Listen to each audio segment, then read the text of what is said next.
Vamos lá. Então, falando dos componentes estruturais do planejamento, o que faz parte desse planejamento?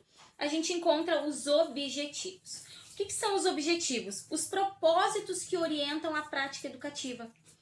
O que eu quero? Eu preciso ter muito claro quais são os meus objetivos dentro do meu planejamento.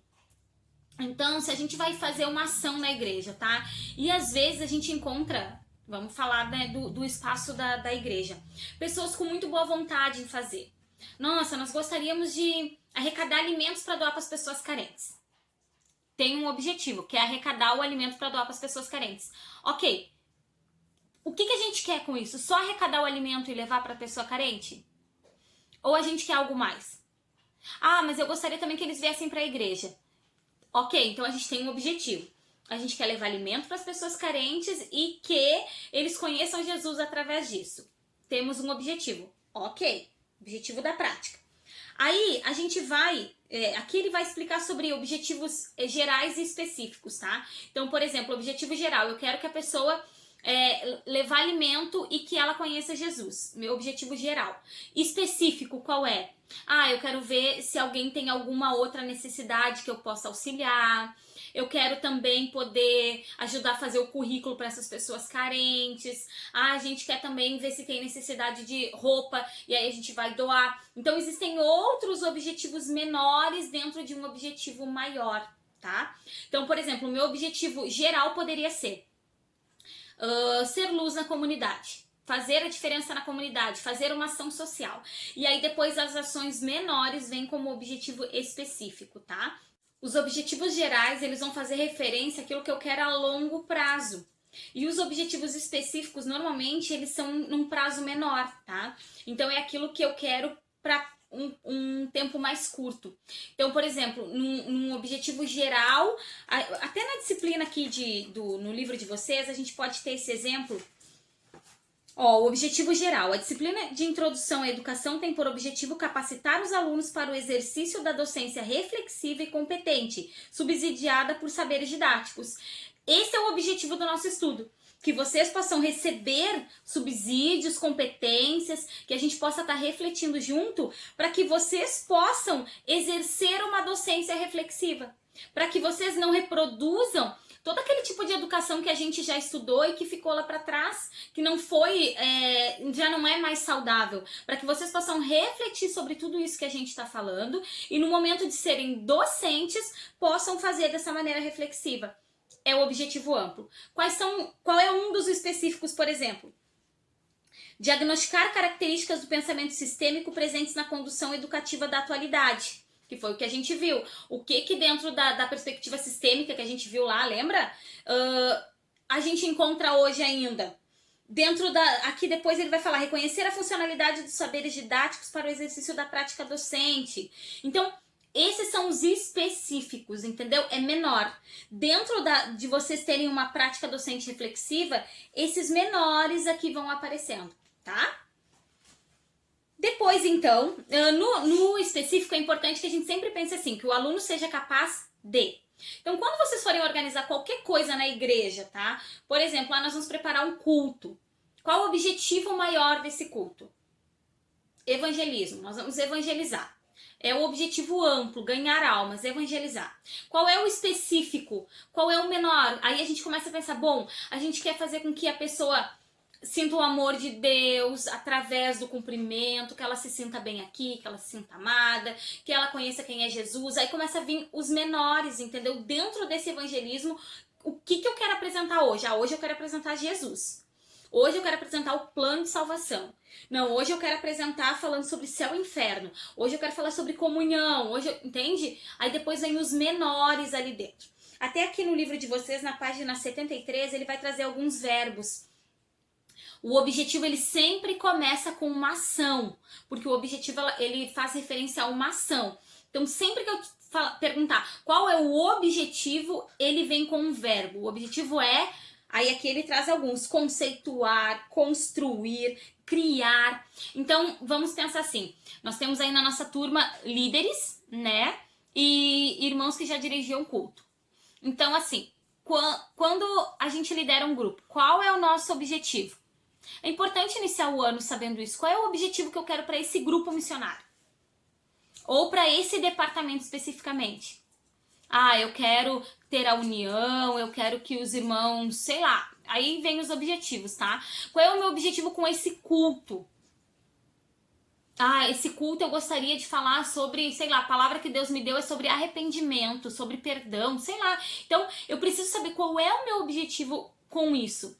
Às vezes a gente vê o planejamento, mas sem entender aonde quer chegar, entende? Ah, nós vamos fazer eu vou dar um exemplo, tá? Coordenadoria de crianças. Nós temos as TECs, que são as tardes evangelísticas para crianças, tá? Quando eu faço uma TEC, o objetivo é evangelismo. Então, sabendo que a TEC ela tem um objetivo que é evangelizar, ela não é adequada para eu realizar com as crianças da minha igreja. Ela não serve para eu usar como um tema de um culto para minha igreja. Não posso usar? Pode, mas o objetivo dela não é aquele. Porque na TEC, todos os assuntos que vão ser abordados vão levar para apresentar Jesus. Então, ele tem um objetivo, é apresentar Jesus, ele é evangelístico. Então, a gente precisa pensar, o meu evento é o quê? É evangelístico? Então, eu não posso fazer um evento evangelístico e só convidar os irmãos da igreja. Entende? Se eu vou fazer um evento evangelístico, eu tenho que motivar o povo a trazer as pessoas novas.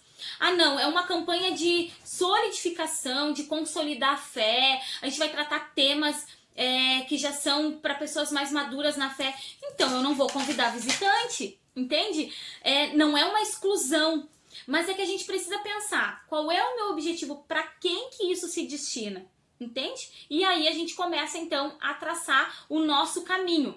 Planejamento, planejar, não é fazer por fazer de qualquer jeito. Então eu tenho que pensar para que grupo é que eu tô falando. É para um grupo que já conhece? É para um grupo que não conhece? Então isso é muito importante, tá? Os conteúdos, né? Então os conteúdos é o que eu vou tratar ali. Então pensando na escola bíblica, eu vou falar sobre evangelhos. Então eu preciso começar a buscar o que eu vou falar de evangelhos. Que assuntos que eu vou tratar? O que eu vou falar sobre eles? Que tópicos eu vou seguir? Sabe, eu tenho que começar a procurar isso. Depois, a avaliação. E a avaliação, ela é muito importante. Vejam que até hoje a gente ainda tem resquícios, né, de uma educação cartesiana, daquela educação tradicional que a gente tinha, em que a avaliação ela era quase como uma punição. Então, a avaliação, ela separava, né, ela excluía. Ou tu era bom ou tu era mal. Ou tu tira nota azul ou tu tira nota vermelha. Ou tu responde conforme eu quero ou tu não tem um resultado tão bom.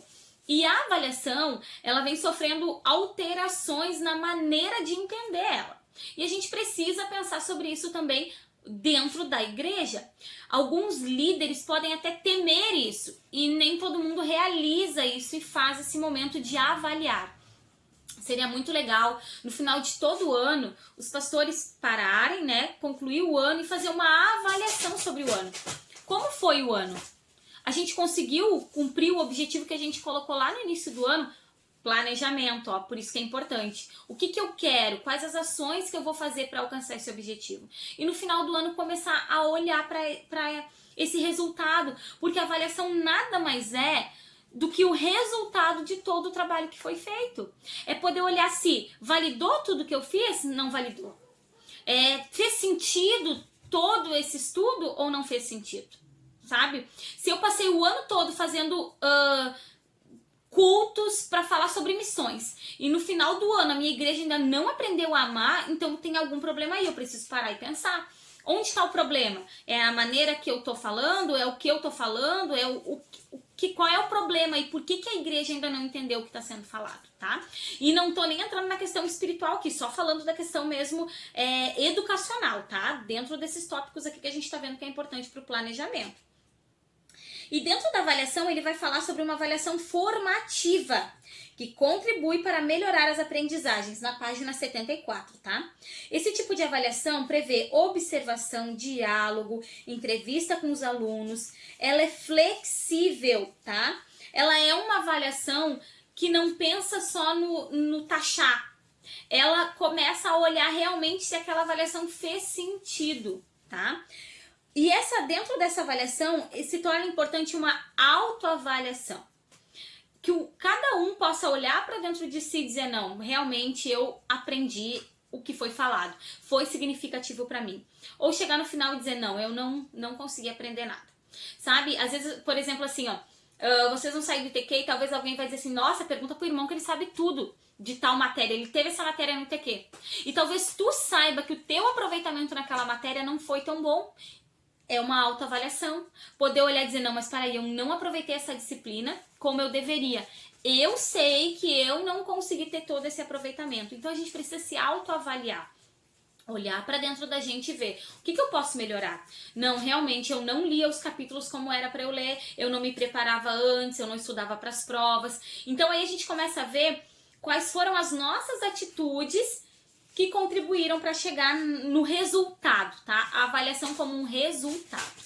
E aí a gente tem então as atividades metacognitivas, faltou um Gzinho ali, que é que o aluno reflita sobre o que foi trabalhado, ou então, por exemplo, um resumo, um diário, em que o aluno possa refletir sobre tudo aquilo que foi trabalhado, né? Que não seja só um aprender, mas que ele realmente possa estabelecer conexões com aquilo que ele já sabe, e aí então ele consiga fazer esse link. Isso foi significativo aqui, eu consigo linkar com essa situação, e aí ele consegue então ter um todo, um olhar para o todo, não analisar isolado. Lembra que a gente falou sobre isso também? Não analisar isolado, mas olhar para o contexto, dentro de que contexto isso está.